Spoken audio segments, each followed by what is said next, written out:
Welcome back, everyone. So we're getting ready to shoot the final episode of this inking unit, and just a couple of little things before we get going is please remember that the techniques you're learning, we're doing them one at a time, but they're just that, they're techniques. There's lots of ways of doing this. These are just a few of the ways, and don't forget that you can also combine the techniques, which is what we're going to be doing today. These are just tools in a toolbox. The more ways that you know how to do things, the more creative you can be with them. Okay. So I got this little drawing right here, and I'm going to be showing you guys how I take this pencil drawing and turn it into a ink drawing. And we're going to be using several different techniques that we've covered so far. Now, one thing that I often get from my students is that they get a pencil drawing and it looks really good, and then they become intimidated or they get afraid to go on to the next level. If that's the case with you, then go ahead and make a copy of it. You can make a copy by using a light table and putting it onto another sheet of paper, tracing it onto another sheet of paper. You can use a scanner and make a copy that way. You can photograph it and keep a record of it so that you can see what it looked like before and after. Copier machines are available if you're at a school, or you might even have one at home that you can use. The big thing is, if you make a copy, make sure that if you plan to work on that copy, make sure that you put it onto thick enough paper where these techniques will work. So 80 pounds or better. If you use regular copier paper, that copier paper won't hold up to the ink washes, for example. And it tends to buckle up quite a bit when you're doing some of the other techniques as well. So I always stick with 80 pound paper or better, depending on what I'm doing. For this particular one, I'm using 115 pound mixed media paper because I am going to be doing some washes. So just keep that in mind, that if you pre-plan a little bit, it'll actually save you a lot of heartache in the end. Okay. So I'm going to go ahead and switch cameras, and then I'm going to show you how to transform this drawing into an ink drawing. Before we begin actually inking this, what I want to do is give you a few little tips that will help you when creating your artwork. So the first step is plan ahead. Have all your supplies ready to go. So I have all my brushes, I have my nib, I have the ink, I have my palette. I tape this down really well to a sketch pad so that as I get the paper wet, when it dries, it'll re-stretch itself. This is an important step if you're working with washes, because if you forget to do this, your paper is going to buckle and it's going to stay buckled. However, if you tape it down first, as it dries, it'll kind of flatten itself out. It'll never get perfectly flat, but it's going to be a heck of a lot easier to deal with if you do this step right now. Second, plan ahead. Often students get in a rush and they start working on stuff, but they don't really know where to start or how to go about doing stuff. So plan ahead. So I'm going to be turning this into a night scene. So I want to put some washes over this drawing to change the value of the color. I'm going to be using a product called Frisket. And Frisket is nothing more than like a liquid latex, and you use it to protect certain areas. So I want to protect the moon, because when I do the washes, I don't want the moon to get dark on me. Okay, I may or may not use it on parts of the skeleton. I want the skeleton to be kind of dingy, so I don't need it to be really bright. Now, a couple of things about Frisket. It comes in, you can buy it from all kinds of different brands. Make sure that if you are using the Frisket, that you are not using good quality brushes. It will destroy your brushes. So I'm using a Q-tips like this. I'm going to put it on and then just paint it on and let it dry. If you need to get into really small areas, you can cut off the cotton part and use it kind of like a pen. All you need to do is just put it down and let it dry.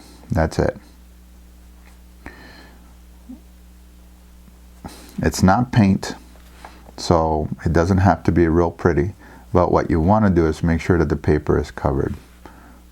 The area that you want to protect, that is covered. Even if it's a little, I don't know, it's got little lumps in it. Notice that I'm going right through the tree.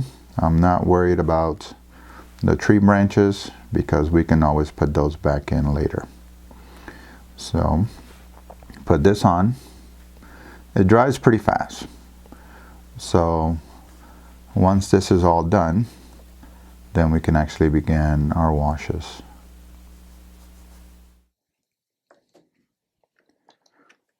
All right, so the frisket has had time to dry, and you can see it's tacky, but it doesn't come off, and that's how you know whether it's dry or not. So we are ready to move on to the next step. So the first thing that I want to do is grab some of this ink over here,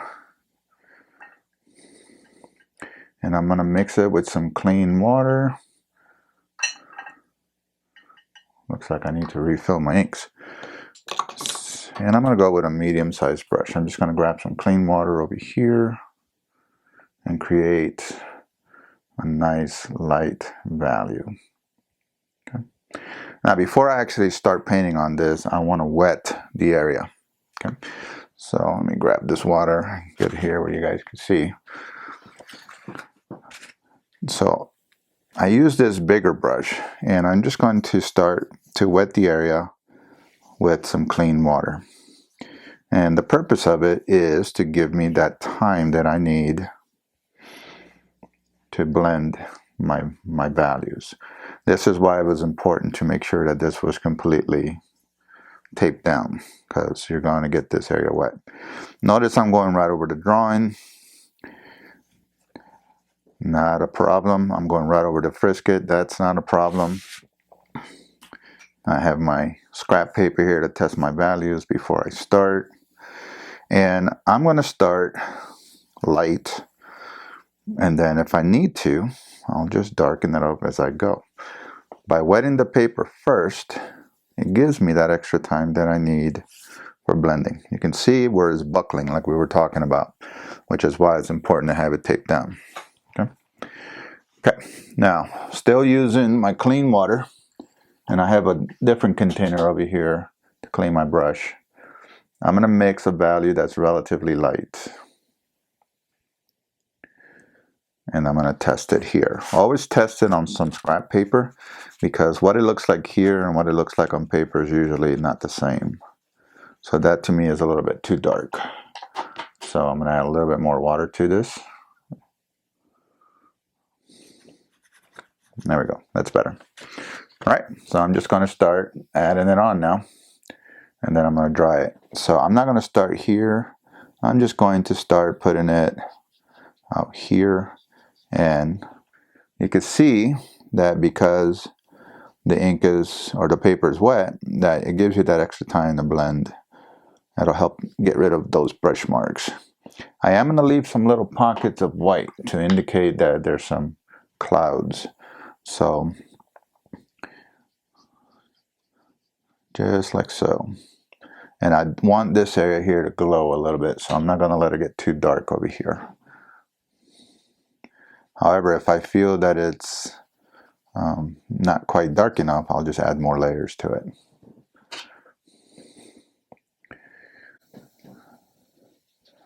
Now notice that I'm not concerned about creating what's called a flat wash.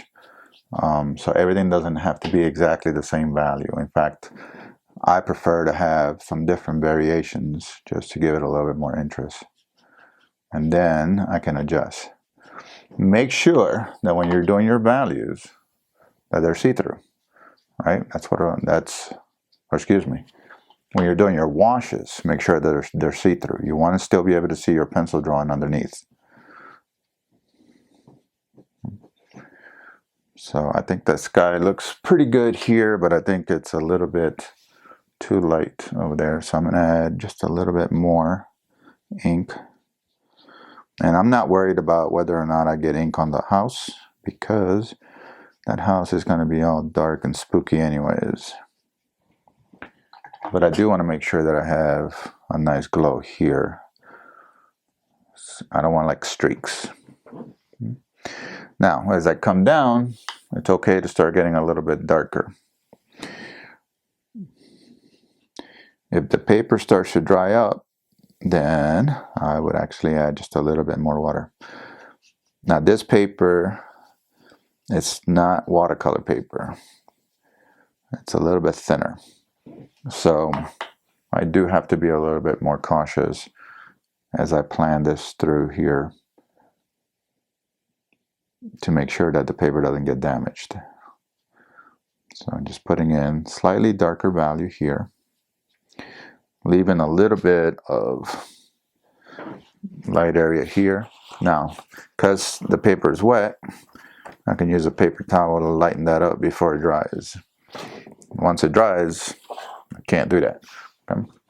So again, that's why it's kind of important to have all your stuff ready to go. See that cool effect that we got there? That's because the paper is wet. So when I put in the darker value, it kind of wicked up a little bit and it created that effect. I didn't have to do anything.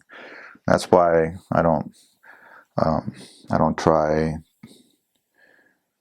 to like make my pencil lines too dark, because I want some of those things to happen. Now here, I do have to be a little bit careful going around the bones, but after this is all dried, I'm actually going to use some of the other techniques to pull out the characters. Okay. I'm tapping with my brush just to break up that line right here to indicate that it could be some, some grasses or something that haven't been mowed, right? Because this is out in the boonies somewhere. All right, I'm going to continue this process on time lapse, and then we'll dry it, and then we can work on our next layer.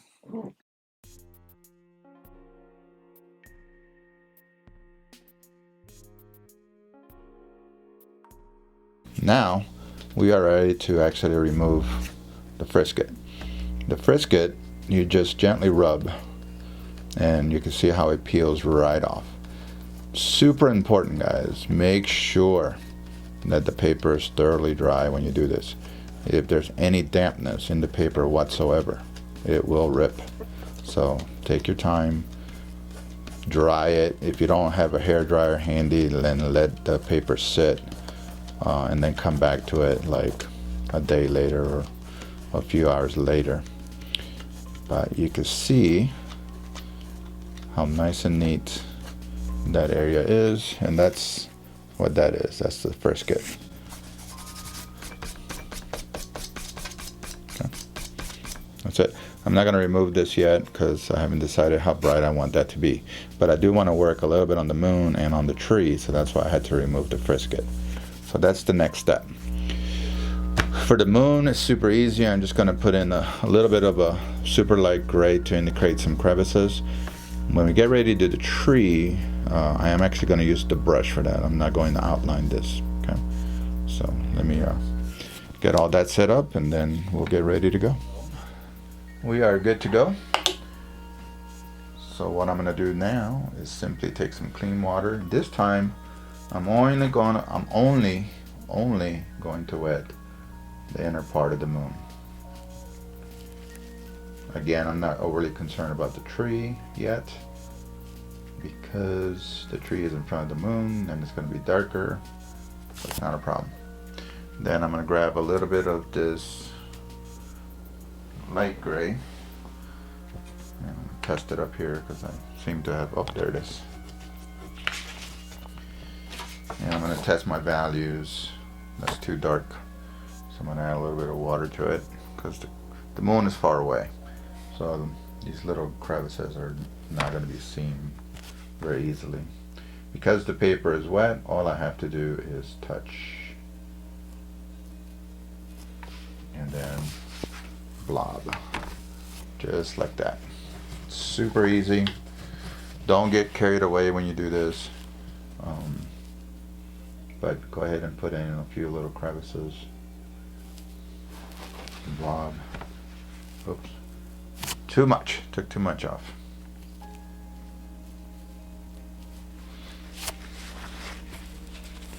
And the reason that I'm blobbing it is because I want to create a nice soft edge. I don't want to have like a hard edge. If you don't feel like blobbing, just paint in with clean water. Put a drop in there. And then you can see that the water is kind of doing a lot of the work for you. It's just pushing it around. And I'm using, what I did is I cleaned off the brush, and then I'm just pushing the ink around a little bit.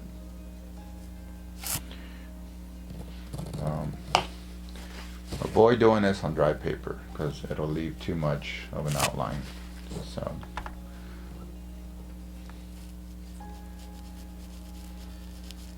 the outline, speaking of outlines, once this is dry, I'll probably erase most of it.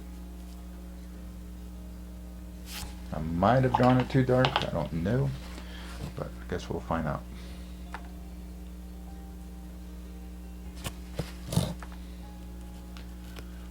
Alright, I think that's enough there to indicate. So while that's drying, I'm going to go ahead and put a wash on this old house over here. And then I'm going to dry it again and then work on the tree.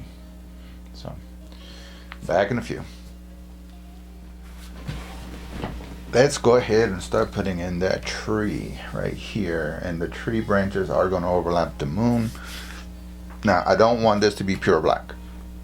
I know it's a silhouette, but I don't want it to be pure black. I want there to be some transition. So what I'm going to do is I'm going to mix up a little bit of a gray. Now, with the heat in the studio, the ink was drying a little bit too quick. So I'm just going to reach in here with my brush, grab a little bit of ink, reach over here, and mix it. And then, as always, I want to test it. Okay, it's a little bit more water. That's a little bit lighter than I want, or excuse me, darker than I want. Okay. Try it again. All right, that looks good. Okay. When I work on the tree, I actually want to do this with the brush instead of the nib, and I just want it to be a little bit more natural. I'm not going to try to outline. So let me show you what I got going on. I got my number 2 brush and I've kind of sharpened it over here. Now I'm going to start.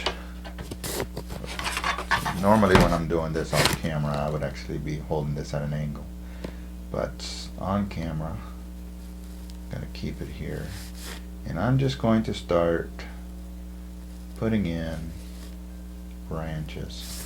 Notice that where the branches are going to go into the trunk, they're thicker, and as they come out, they're going to get thinner, right, to the twigs, towards the twigs. And I'm going to do this in multiple layers. So I'm going to start with this layer here, and then I'll go back and add a slightly darker layer on the shadow side. Now here, I don't know if the camera can see that. I'm gonna try to keep my hand out of the way. Is I hold the brush down here, and only the very, very tip of this brush is going to touch when I'm trying to get those really fine lines like that. When I want the thicker lines, I can just squeeze a little harder or use the side of the brush like so. Still working with washes. I can still see the drawing underneath it. Okay. And I'm just going to keep spinning this thing around. I find it easier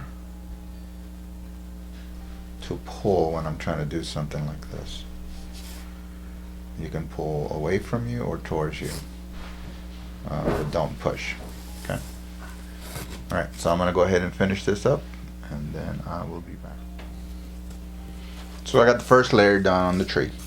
So while that is drying, I'm actually going to work on some of these other areas around here and around here, putting in those washes as well. And basically what I'm trying to do is I want to get all of my washes done, and then I'm going to go back in with the nib and start working on fine-tuning a few things. So right here, this is going to start off relatively dark because the moon is here, the tree is here. That means the shadow is going to come this way, and then over here it can get a little lighter. So just continuing the process. It's just really shading, except that you're doing it with liquid.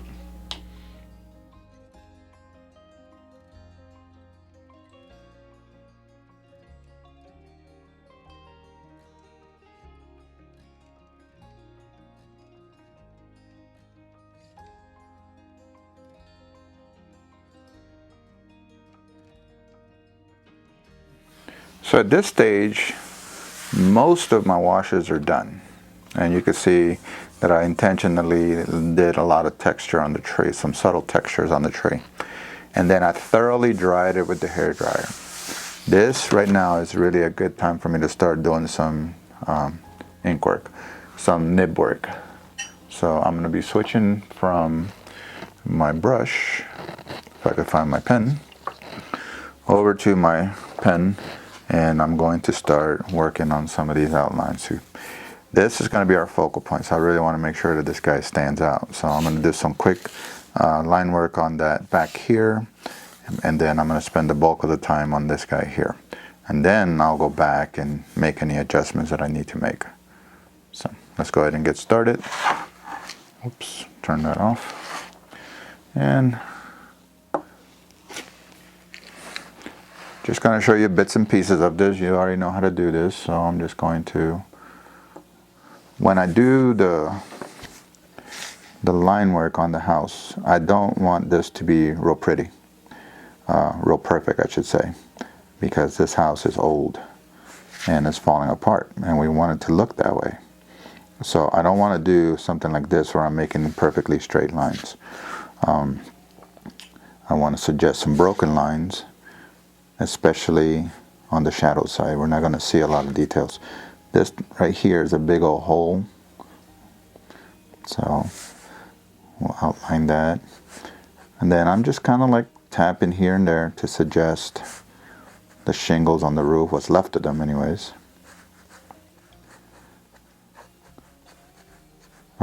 I definitely don't want to make this look like it's a brand new home. I want this old and beat up.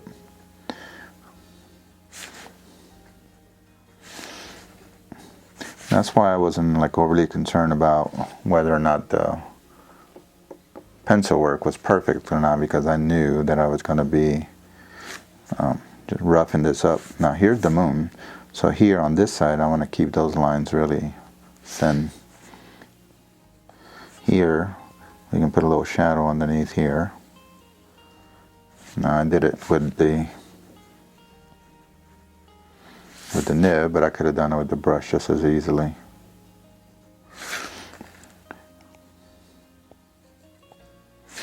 So just enough. That's all I want to do, is just enough to make this house a little bit more noticeable, but we don't want this to be the focal point. So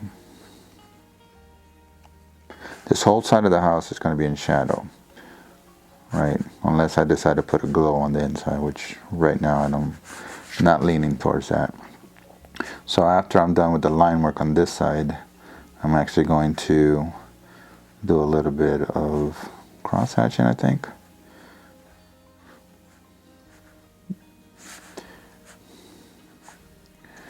You can see a little bit of what's left of the porch and what's left of these old beat up rails.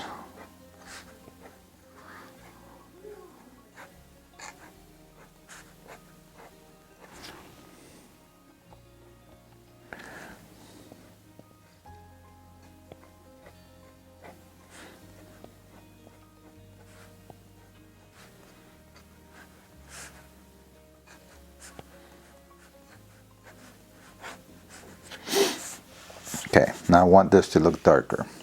So I'm going to do a little bit of cross hatching. Not too perfect.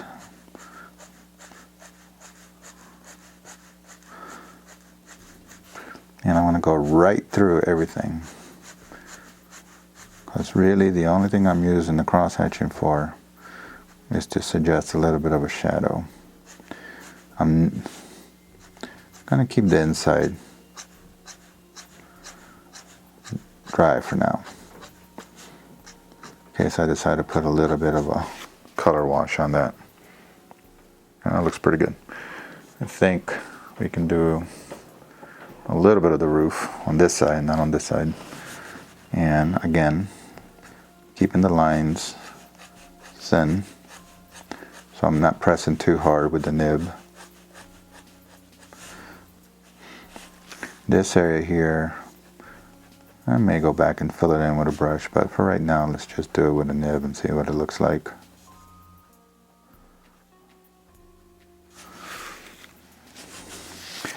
then underneath the roof line here, I'll make that area just a little bit darker, just to separate the roof from the wall.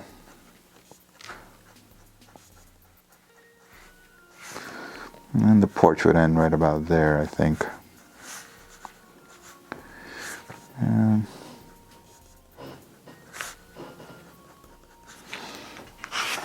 okay. So we'll take a look at that and then make a decision here in a little bit as to whether or not we want to do more. So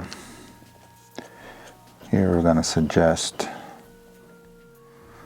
some of the stuff,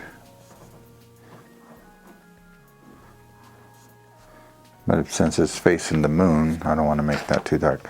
I feel like this needs to be a little darker here, so I'm going to put in one more layer here because of the angle, just to separate that from that. And this side of the chimney for sure has to be darker.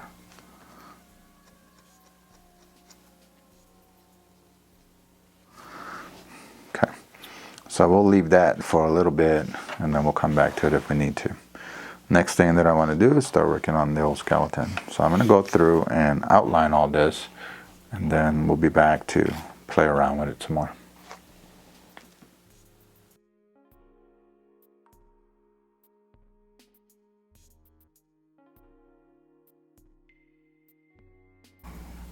So here all I'm doing is using a little bit of the scribbling technique to kind of suggest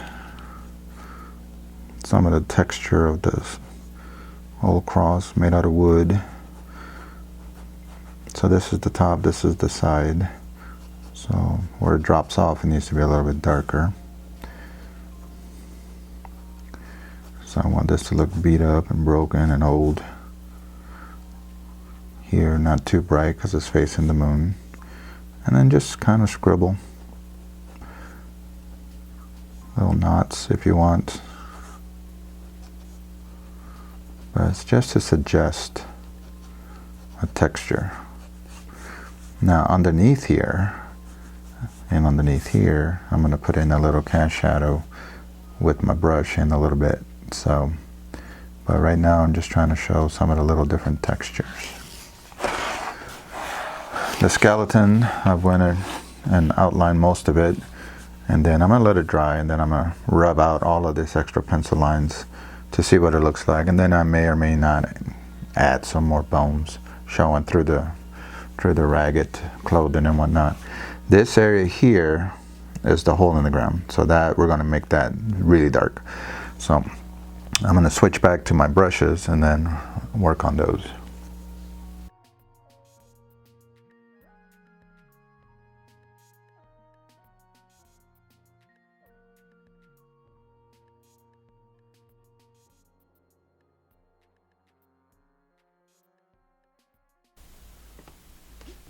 Y'all ain't gonna believe this.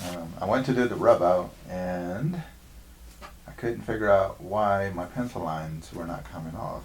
And then I realized that I've been painting on my copy. Fortunately, when I did my copy, I used thick enough paper so it wasn't a problem. So we're just gonna have to overcome that little mistake and try to hide some of this stuff, which is not going to be a problem because all of this is supposed to be his rags that he's wearing anyway, so I should be able to cover that up with a wash. I've also decided that I don't want this to have a color in it, but that's too bright, so I'm going to put a light wash here, and then I'm just going to put a silhouette on the inside just to suggest that there's something going on in there, and then just finishing this out. So from here on out, it's just a matter of fine-tuning, making like subtle changes to the drawing, to the painting, and then figuring out where to stop and then calling it done. So I'm just going to finish this out, and then I'll see you on the back end of this.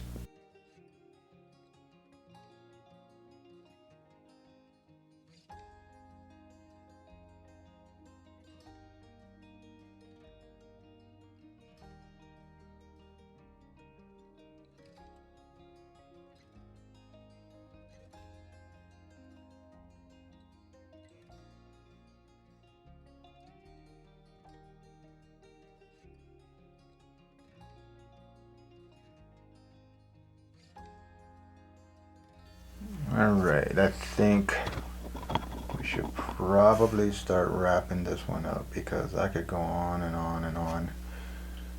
But I really just wanted to make sure that you saw how these techniques that we've been working individually can be used in combination to create different effects.